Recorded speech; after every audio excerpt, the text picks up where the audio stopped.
وانجون إيجالا إن شاء الله كوبي وان كين يكون يو سليتوري كالتي هندان حواس كين يبال أبيران أكجي سنبدي سنة رقمنا إن شاء الله. السلام عليكم ورحمة الله وبركاته. وعليكم السلام ورحمة الله وبركاته. ما شاء الله أستاذ أنا لو بقى نجان أفتن ويا رانتنا سجلتا خي خنرت بقى نجان نارجم تلسين جتة مي إيستي دلتني إيسا قدتني مكان كيسن إنيو وانجون إيجالا إن شاء الله. سلا أوروميا بدو خستي قادمني إدوان غراغرتي والبيكا تاريكا إسينيف نمني مكان كيسان كون إساف هاروا جراتشو دندا مي إسين مكان كيسا دينيو إدون دلوتا كيسانيو هجين كيسانيو مالي مي والقبسيسي إن شاء الله قبابسي إرى نوبه.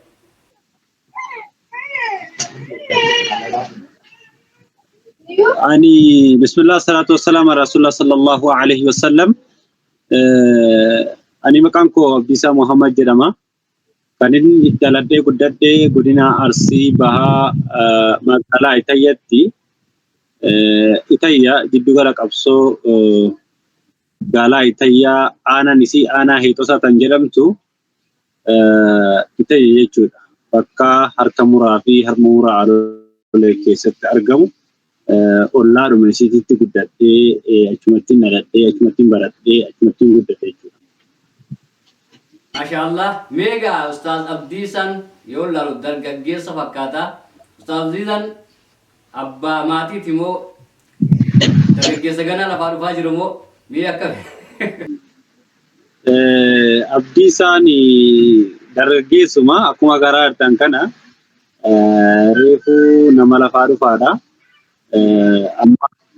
Ammaaf hawaasa keenyaaf hanga danda'amuun akka dargaggeessaa Islaamaa tokkotti Islaamatiif fakkeenya taana inni amma danda'amuun fakkeessummaa hawaasa Islaamaa dhaloota dhufuuf akka ta'utti waa hojjennee yaadota garaagaraa kaasaa turre yeroo garaagaraatti jechuudha. Yaadota sanniin keessaa kan inni amma qabadheen deemaa jiru san keessaa tokko faawundeeshinii dubartootaa. Wanni namni hojjetaa jiru faawundeeshinii dubartoota Itoophiyaa hundeessee hojjechuutti jira. Ammaaf kanarra hin jira. Ayyee maashaallah Ustaaz mee akkuma beekamu yeroo qophiiwwan adda addaa keessatti isin agarraa waltajjiiwwan gurguddaa irratti illee akkasuma hayyoota ulamaa'ii adda addaa keessatti illee yeroo baay'ee sooshaal miidiyaa kanarratti yeroo suuraan keessan faca'u isinillee yeroo karaa adda addaatiin poosti gootan argaa jirra. Mee dhaabbanni yeroo ammaan tanaa isin dhaabdanii irratti hojjetaa jirtan kuni maal irratti xiyyeeffata? Maqaan isaa maali? Hiika maqaa isaa hoo maali? Kaayyoo fi adeemsi isaa hoo maal fakkaata? Mee hawaasa keenyaaf akkamitti ibsita? Eerfar gargaartuu takkaa'uu sappoortii illee salma keessan warraa gargaartuu jechuudha. Gabaabinna kan ibsu rufeedhaa jechuun hiikni isaa. Rufeedhaan sahabaa rasuulaa ta'uu wajjin the first Muslim nurse kan beekamu jechuudha rufeedhaan. Rufeedhaan nama narsii jalqabaa muslimaa in the world akka addunyaatitti nama yaala baqaqsanii wal aanuu rasuula rabbii wajjin dhaloota gurguddaa addunyaa kanaa kan akka Khaybar kan gadhiisii sanaa ol irratti badii argamuudhaan wantoota wal dhaansa godhaa nama turte rufeedhaan sahabaa rasuulaa ta'uu wajjin jechuudha. Akkasumas rufeedhaan jechuun sooshaal workariidhaan beekamu jechuudha. Sahabichi rasuulaatu sallallahu alaihi wasallam. Sooshaal workarii hojiilee hawaasummaa keessatti nama beekamudha jechuudha rufeedhaan achirraa kaa'e. Moggaasa maqaa kanaa gaafa moggaasni rufeedhaan saarjariidhaa nama wal'aansa baqaqsanii yaaluu gaggeessaa turte. Akkasumas sooshaal workariidhaa hojii hawaasummaa keessatti nama waa hojjechaa turtee fi nama qarqaaraa turte. Maqammaan rufeedhaan jiru gargaartuu jechuudha. Achirraa kaa'ee dubartoota keenya ijaarree dubartoota akka rufeedaa tan akka nu taatu saarjarii doktora akka nu taatu gargaartuu hawaasa gargaartuu homo hundaan akka ta'uuf akka sahabitti sanitti fakkeenya godhachuudhaaf moggaasa maqaa sanii fudhannee dubartoota keenya ijaarree jechuudha. Maashaallah. Hundeessitoonni faawundeeshinii kanas gaafa jalqaba karaa onlaayiniidhaan kan ijaarame godinaalee Oromiyaa garaagaraa irraa jechuudha. Dargaggeerraa jira barattoota Arsii Yuunivarsiitii keessa turan jira, Jimma irraan jira, Baha irraan jira, Shaashamannee irraan jira, Arsii Baha irraan jira. Godinaalee garaagaraa irraa jiru barattoonni. Barattoonni kun barattoota fayyaa baay'een isaanii kan san keessaa doktora jira, laayibraatoorii jira, faarmaasii jira, godina garaagaraa kana keessaa jechuudha. Moggaasa kanallee kan kennan ijoollee fayyaa barattu kan nuti kennee eegasii hundeessinee hawaasa keenya eeyyama baafnee mootummaa naannoo Oromiyaatirraa eeyyama erga baafneen hawaasa keenyatti gadi baanee hojii jechaa hojjechuutti irraa hojjechuutis karoora guddaa qabnaa bal'inaan ibsuudha kanuma fakkaata haga ammaatitti erga hundeeffamee waggaa tokko ga'ee jiru. Mashallah Rabbi isin irraa jiraatu hojii keessan hojii gaarii guyyaa borisan irraa milkoota Rabbi isin haa taa'isu. Mee Rufeida Foundation Humanin kuni jalqaba asaasni isaadha ka'umsi isaa eessarraa kan inni hundeeffamee bu'uureffamee lafaa ka'e haa xiqqaattu haa guddattu ka'umsi isaadha eessa waan kanaaf yoo eenyutu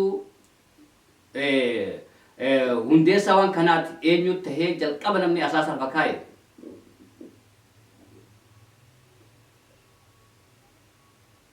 Yaada kana ofumaayyin kireetu godhanummaanii yaada kana yeroo waggaa 5 waliin duraaf karoora dubartii irratti hojjechuu kana hawaasni islaamaa wanti ittiin kufuu danda'u wanni ittiin kufuu jiru dubartoota irratti bakki hin kennamne dhibiin akka musliimaatti osoo hin ta'in akka siyaasa biyya kanaatti dubartootaaf bakka hin kennamne jechuudha.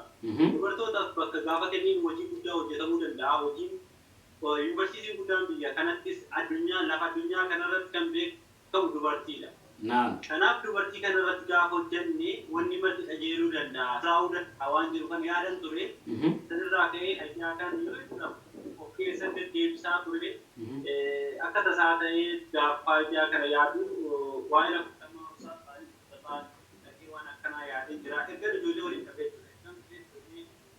Yaada waan kanaa walitti fidee jedhee waan akkanaa yaadu deemaara. Wanni dubartii jedhanis dargaggeessa waan ta'eef dandeettisaa hojii kun isaa mana jechuudha fi naqee. Gaafa ustaas Xaalibuun akkasumaan jedhanii turan deeminaaf kennan wanni kun adeemsisaa anis dargaggeessaa dubartoota kan ijaaranii deemuun wanni biraa muraasni biraa maqaan naaf hin waan jiru kana kaasee isaan gaafa mari'attu hojjechuu yoo waattuu rakkoodhuma mataa kanaa jiru rakkoodhuma isaa arguu gaadhaa naan jedhan ergasii miira guddaa naaf horanii hojiitti seenee online irratti ijoollee kan walitti qabne jechuudha. Telegiraaman bara gaafoorii takka ture asirratti kan dhalatte Fatihaa jedhamti. Ishii uummattuu namoota ijoollee Diimaas ijoollee yuunivarsiitii Arsee kan argees ijoollee garaagaraa walitti qabnee gara nama 30 geessan ichi moggaasa maqaa kennaa waan jiru kanneen kaayyoo akkanaa yaadna waan akkanaa moggaasa kennaa kan jiru namu yaadu dhiyeessa. Kun Sumayyaa jennaa Sumayyoota jenna maqaa kana jedhu kun immoo Faatimaa jennaa kun nama muslimaa jennaa kun Rufeedaa jennetanii Rufeedaa kun keessaa filanne jechuudha. Rufeedaa kan moggaase dhalattuu Jimmaa Tantaatti dhalattuu meedisinii waggaa 5ffaa doktora jechuudha. Isittuu Saaliyaat Qamar jedhamti. Isittuu moggaasa kana Rufeedaa kan jedhu kan garee san irratti moggaasanii jennaan garee irraa qabdannee itti amannee Rufeedaa kan jedhu kan moggaafannee itti filannee ijoollee kana. Ergasii booda waan kana kaayyoo isaa proposal isaa hojjennetti bal'inaan gamallee hundeeffannee proposal isaa baafnee akka ajaa'ibaatitti waan kaayyoo dhaloota egeree ta'uu danda'u barreeffamaan lafa keenya jechuudha. Proposal isaa baafnee kan ittiin bulmaataa seera ittiin bulmaataa hunda baafnee kallattiidhaan gara eeyyama baafachuutti ittiin dhageenye akkuma eeyyamas rabbiin ulaatti alhamdulillah kallattiinumaan gara eeyyamaatti dhageenye eeyyamas yeroo baay'ee keessatti argannee akka arganneen immoo torbaan eeyyama argannetti argee ijoollee argee jechuudha. Kallattii argee kan taate yuunivarsiitii asitti kan barattu Jannaa Muhammadii akka ijoollee argee naannoo keessatti jira sagantaa kana qopheessan jennaan torbaanuma tokkotti nu qabsiisanii dhalattoonni achii fi Haramaaya yuunivarsiitii kan jirutti naannoo sanatti Haramaaya Zakiyaa jedhamu fara asirratti illee galateeffachuu barbaada. Torbaan biyya marganeessanii torbaan asalitti dhaqnee waltajjii guddaa koonfiraansii guddaa haadhaan keenya gurguddaa miidhaan irraa gudhallee qabannee garasitti qajeelee jiru sassaalee kan beekamu jedhi gaafasii jechuudha. Eeyyama torbaan eeyyama argannetti garasii qajeellee milki koonfiraansii guddaa dubartoota qofaan geggeeffame yeroo jalqabaatiif gaafa dubartoonni akkasii wal ga'anii nashiidaa ofii dhiyeessanii pirezenteeshinii ofii dhiyeessanii gaafa gaggeessan baay'ee na gammachiise anaas miira natti horee daran akka waa hojjetuuf na kaasee achirra dhaabbannee hojiilee garaagaraa godinaalee keessaa keessa hojjechuudha. Roobnee jirre jechuudha. San keessaa ammatti kan nuti jiru hojiilee keessatti godina Arsii magaalaa Asallaa irratti hojiilee bareedaatu hojjetamaa jira. San keessaa ammatti kaayyoon kennu guddaan homuudhaan dubartoota jechuudha. Proposaalaa keenyarraallee kan taa'e dubartoota empower gochuudha. Barnootaan siyaasan diinadhaan homuudhaan empower gochuudha dubartoota keenya kan jedhudha. Kaayyoon guddaa qabu san keessaa tokko hospitaala ijaaruu fa'aa qabu. Dubartiin islaamaa qofaan islaama tajaajiluu dandeessu jechuudha. Dubartiin dhumaan every time dubartii maa taatu dhala namaa dubartiin qofaan isaanii dubartiin uumamatti waa saafatu waan ta'eef waan dubartii beeka waan ta'eef dubartiin dhumaan haa yaalamu. Dhiirri keenyatti dhiirumaan haa yaalamu waan jiru kana karoora sammuu keenya keessaa qabna. Kaayyoon keenyallee kan ifaa jechuudha. Barnoota dubartii keenya dubartii dhumaan haa yaalamu. Waan jiru kana haasaa turre yaada turre galmi keenyallee ibsisan ta'a. Ibsisan jechuudha kaayyoon keenya. San keessa ammoo amma kan irra jiru hojii guddaa hojjetan konferensii garaagaraa gaggeessaa turre godina garaagaraa irratti. San keessa Maalee roobii irratti konferensii guddaa ta'u Great Leaders Conference kan jedhu gaggeessinee turre alimuun gurguddaan akka Sheek Abdusalaam Khadiib Daa'ii beekamaa Sheek Abdusalaam Sheek Fatwaa Sheek Abdusalaam Xaayirif irratti argamanii gaggeessaa turre jechuudha achirratti jechuudha.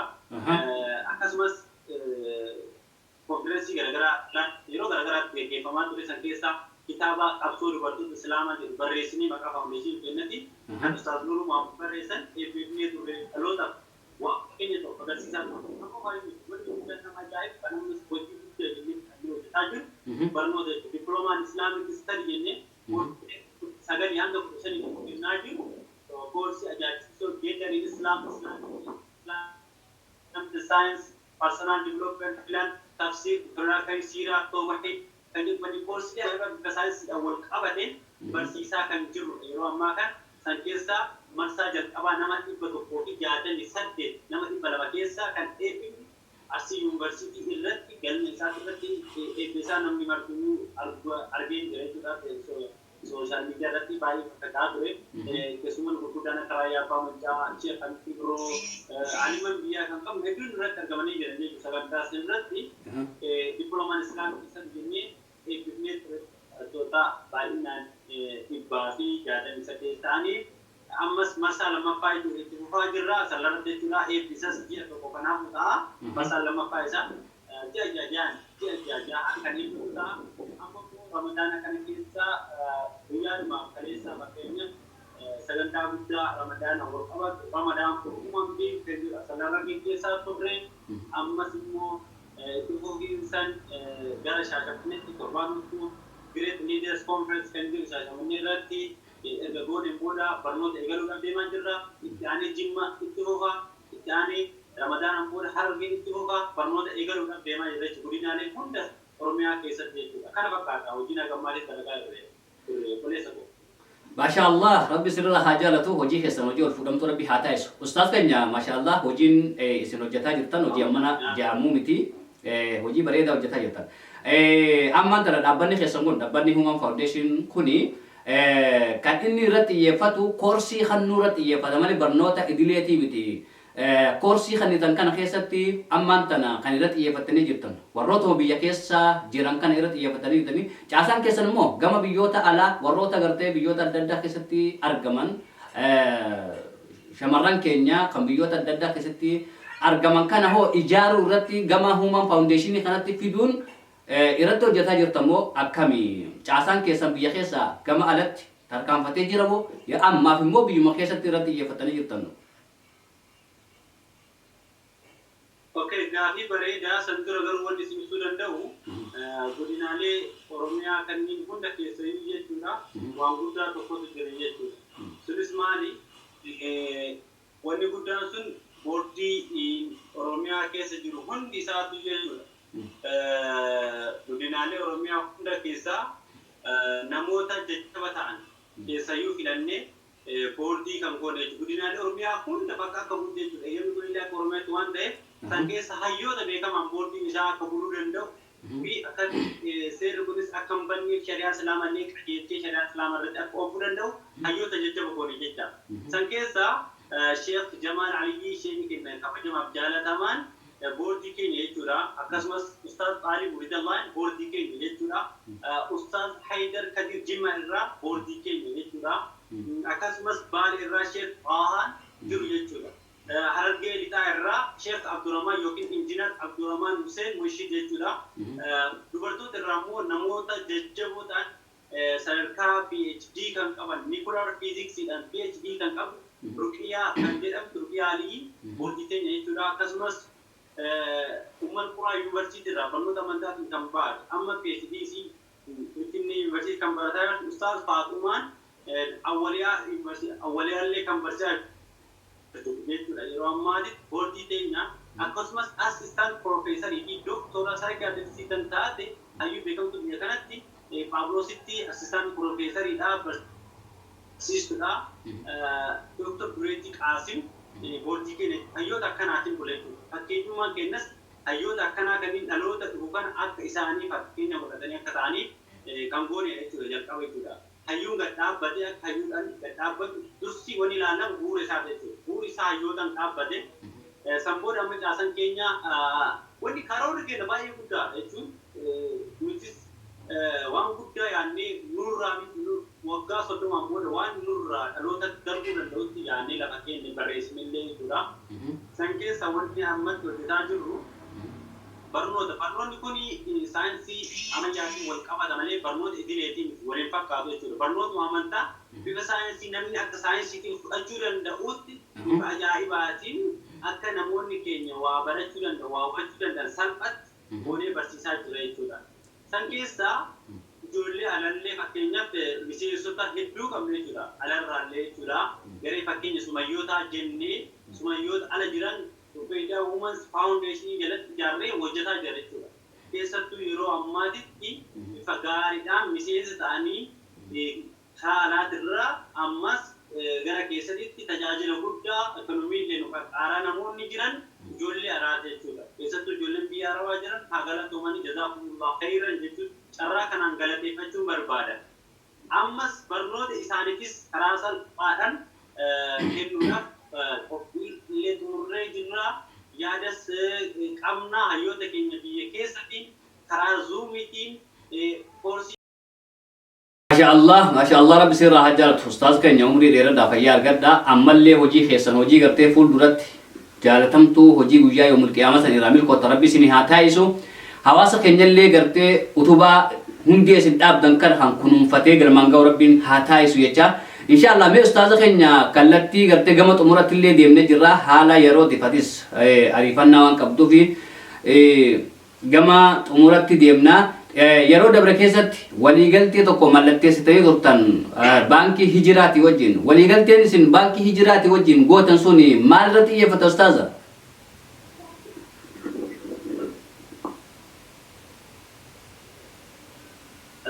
Maashaallah jabaa qabaachuu qabna. Akka islaama dhaabbata jabaan tokko jiraachuun dirqama isaa waan ta'eef innis baankii islaamik baankii kan ta'e hijiraa baankii wajjin waliigaltee dhimmoota garaagaraa irratti mallatteessinee jirra.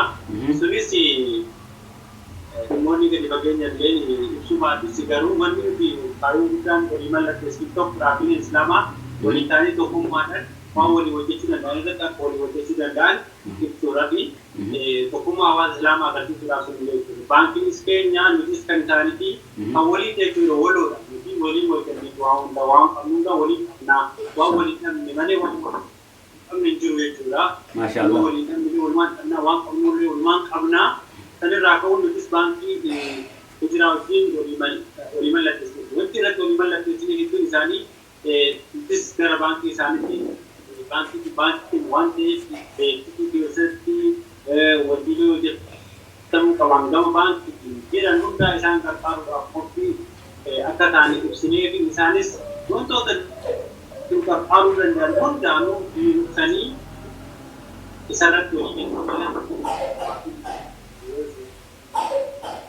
Masyaallah Ustaz Rabbi sinirah hajaratu me gafin kiya kan tumura umarratti me hawaasa islaamaa guutuu addunyaa keessatti argamaniif dhaamsa yoo qabaattan dhaamsa keessan dabarsaa fi fuulduratti waan sila tahuu qabu yaada dabalataa wantoota gammatti haasonni kana alatti waan dabalataa yoo qabaattan carraa isinii kannee sagantaa keenya asumarratti umurra guyyaadhaan tanaa hanga yeroo biraa walitti jechanutti.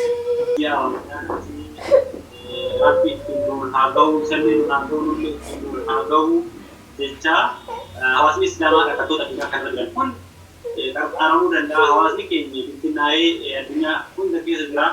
Dhaqataan islaamaa nama leen qabu. Kanaaf bakka kan akka qarqaaramu ijaarsi masjiidaa, ijaarsi madarasaa cimee akka qabu dhaamsan dabarsaa. Kan biraatiin faawundeeshinii bakka tokkee jallee hojiilee gurguddaa hojjetu kaayyoo fakkii sanniin keessaa hospitaala ijaarrachuu manneen barnootaa tajaajila quraanaa wantoota akkasii sanniin ijaarrachuu fedha qabna kaayyoo gurguddaa qabna garuu wanni nu rakkisu jiraatte humna diinagdee jechuudha. Diinagdee harkaan hin qabne waa hojjechuu danda'u. Kanaaf hamma dandeessanii namoonni biyya alaa keessa jirtan kutaalee addunyaa hundarra jirtan faawundeeshinii dubartoota Rufeedaa cinaa dhaabbadhaa nu qarqaaraa kan humnaan qabdan humnaan nu qarqaaraa beekumsa qabdan beekumsaa nu qarqaaraa kan maallaqa qabdan maallaqaan nu qarqaaraa waan qabdan hundaan akka nu faana dhaabbaddan dhaamsa kan koo dabarsuu barbaade kanaa. Maashaallah rabbi sinirra haa jaalatu inshaallah. Egaa kabajamtootaaf jaalatamtoota daawwattoota keenya qophiin guyyaadhaan tanaa Ustaaz Abdiisaa Muhammad waliin taasifne kana fakkaata. Inshaallah qophii biraatiin hanga walitti deebinutti nagaa keessa nu jiraadhan. Dhaamsa kooti inshaallah ji'a Ramadaanaas ta'e muhallee ji'a milkii kariskii fi kan barakaa rabbiin nu haa taa'isu. Qophiiwwan Ramadaanaa biraatiin hanga walitti deebinutti nagaa keessa nu jiraadha. Assalaamu alaikum.